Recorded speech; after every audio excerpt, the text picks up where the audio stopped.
were 7 other people also who just got suspended for 3 days to 15 days, and then he was fired, and an arbitrator found that he had been unfairly singled out. Wait a minute. He was a teacher on the campus. Others were administrators. They were all using the hardware, software. That's how they caught them.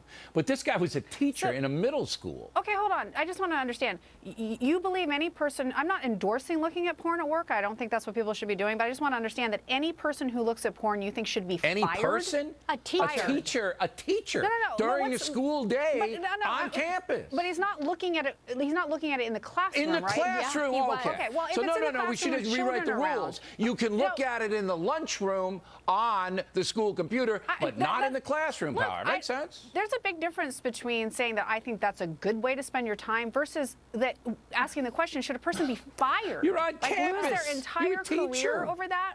I just don't think so. All right, Power, you want to stake out that turf? Fine. Yeah, What do you I say? do. What do you say, Kate? I'm honestly speechless at the moment. I think that, obviously these teachers are influencing our children, and this guy was apparently looking at the porn during instructional time, and his offenses were deemed to be so much more egregious than some of the others that were doing the same thing. So anyway, but the real point here, the question is, are the unions out of control? Obviously they are. They will never show restraint, Bill. They are concerned about money, power, and influence. And ironically, in Wisconsin, because of Scott Walker's reforms, there are reforms in place to limit this kind of collective bargaining, this arbitrator coming in and saying, no, the school has to reinstate this teacher in a classroom.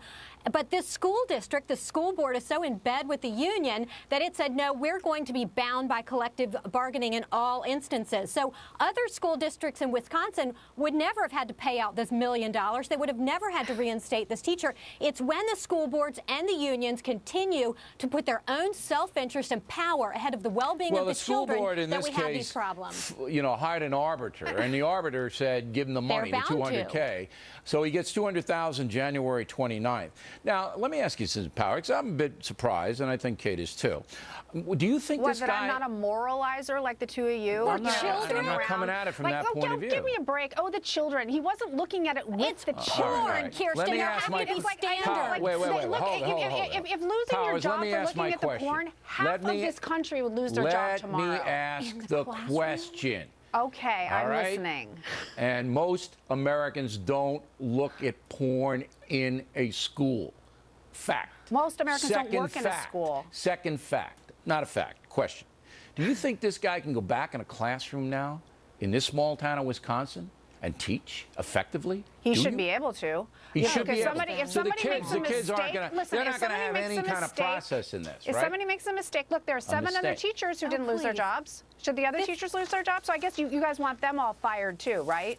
This is an amazing thing for somebody who calls herself a feminist, by the way, Kirsten, because he showed the porn what does that have to do with anything? teachers. People should be able to make problem with that during school hours. No, that he showed the porn to a female teacher. How insulting! Fire him. Get a qualified teacher in there to influence and educate our children. I'm saying that you can. I think people can be punished something short of being fired for the rest of their lives. Come on, I mean, like you're saying, he should never have a job in some other industry. Go find a job where your moral character and looking at porn is not detrimental to kids, Kirsten.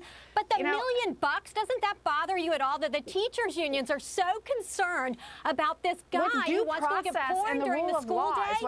That $1 million could have gone to the kids, can go to instruction. Because he never should have been fired bringing in some innovation to our classrooms. That's a crazy idea that teachers' unions want nothing to do with. I think we all have it. And everybody can make up their own mind. Ladies, thank you.